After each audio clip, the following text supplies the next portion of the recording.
How do you define entrepreneurial excellence? Like, what does that actually mean to you? For me, everything I ever did, I did to better my family. I come from a very, very difficult background. And so every step that I took, it was just a means to climb out of where I was. And so I don't want to say I was selling lemonade at 9 years old or any of those things, right? But I got my first job as an 11-year-old. I paid taxes. I was born in 1969. I paid taxes in 1980.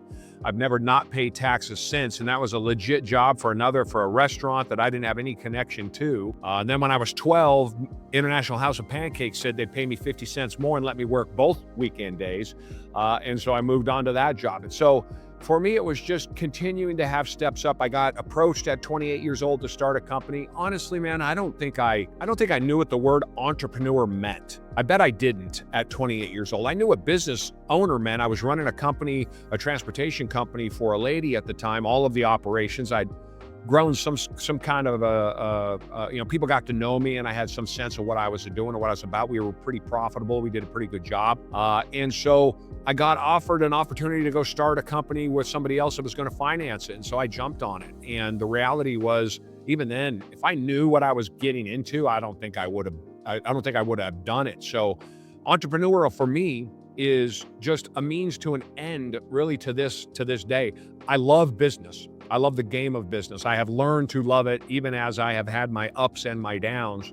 I like the competition side of it.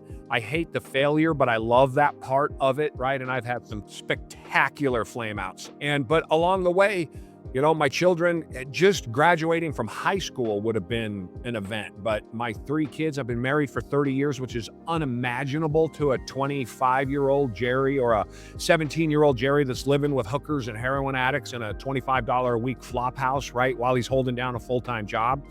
This world that I've crafted for myself is unimaginable. So it's all been a means to an end to make sure that my children and my wife have a life unimagined by me as a child. So is that, in a sense, that is what excellence means, that you can have this unimagined lifestyle that you maybe read about in a magazine or saw in the newspaper or something, and you have become excellent enough to provide that new world? Or what is... I wouldn't even go that deep because I don't think I had any sense of when I got my job helping this woman grow her company. They were doing about $1.5 million, and I went into her and I said, "Hey, you're paying that dispatcher, I'm probably 40 grand a year, and I'm driving for you at, I'm 22 years old.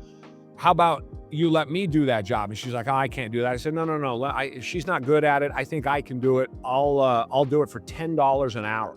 And you pay me $10 an hour for 6 months. Now, this is a crazy job, 10 hours a day, tickets coming at you left and right. You're communicating, just pre-computers and all of that, right? So, obviously there were computers, just not at this place in 1980s. And I did it very, very well. And I went back to her. And the only thing I said to her is, if after 6 months I'm doing the job for you, you pay me what you're paying her. Now, Adam, 40 grand a year to me, I could tell you how in 1988, how to spend $10 an hour. I knew how to live on that. The idea that I could make $40 or $40,000 a year seemed impossible. And so, it always comes back to a means to an end. And I don't think I really even had big enough dreams that would say I would own, make this amount of money, or I'd have a ranch in Central Oregon, or multiple houses, or travel the world, or any of the things that I had. Forget about, and most importantly, a family for 30 years and 3 fantastic kids. So I don't want to ascribe anything to it other than I had an inquisitive mind, just a crazy, crazy work ethic, and I was able to drive it somewhere.